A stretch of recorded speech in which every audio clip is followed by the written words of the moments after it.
स्वागतम आज भिडियोटीर टॉपिकटी हूँ स्वाधीनता दिवस विषय रचना। प्रथम रचना लिखा किपरि भाव प्रथम लिखा उपक्रम लिखा 1947 मसीहा अगस्ट 15 तारिख हूँ भारतर एक स्मरणीय दिवस। यही दिन भारत इंग्रेज शासन मुक्ति लाभ कर स्वाधीन होता। तेणु प्रतिवर्ष अगस्ट 15 तारिख को स्वाधीनता दिवस रूपे पालन कराए। यही पर्व आम देश भारतर एक प्रधान पर्व। देश को शक्तिशाली और उन्नत करने देशवासी यही दिन शिक्षा पाती। तापर लिखा क्योंठारे पालन कराए लिखा स्वाधीनता दिवसटी को भारतर प्रति ग्राम सहर समस्त स्कूल और कॉलेज सरकारी और बेसरकारी अनुष्ठान परिसर में आडंबर सहित पालन कराए।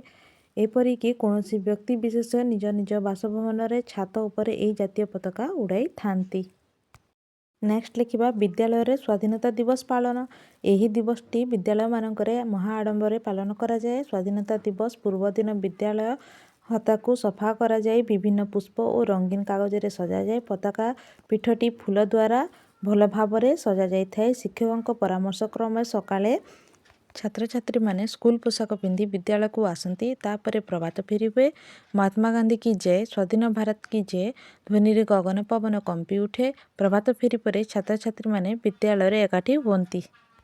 तापर लिखा पताका उत्तोलन और सभा विषय लिखा प्रभात फेरी समाप्त पर छात्र छात्री माने पताका पीठ निकट में गोलाकार हो ठिया हुअंती। प्रधान शिक्षक जातीय पताका उत्तोलन करती। 2 जन पिला जातीय संगीत गान करती। प्रधान शिक्षक उपस्थिति अतिथि वृंद भाषण माध्यम स्वाधीनता संग्राम और देशवासी कर्तव्य विषय पिला सूचना दे था।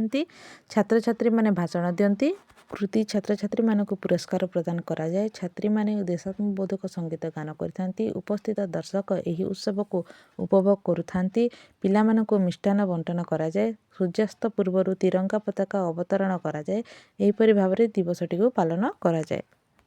तापर शेष कथाटी लिखा स्वाधीनता दिवसटी भारतर प्रत्येक व्यक्ति निकट में पवित्र। कष्टलब्ध स्वाधीनता को बजाय रखा आम समस्तଙ୍କର कर्तव्य। स्वाधीनता जातिर सबुठार बड़ संपद। तेणु समस्ते भेदभाव भूली जाति धर्म वर्ण निर्विशेष निज स्वाधीनता को चिर अम्लान रखा लगी शपथ नेबा उचित।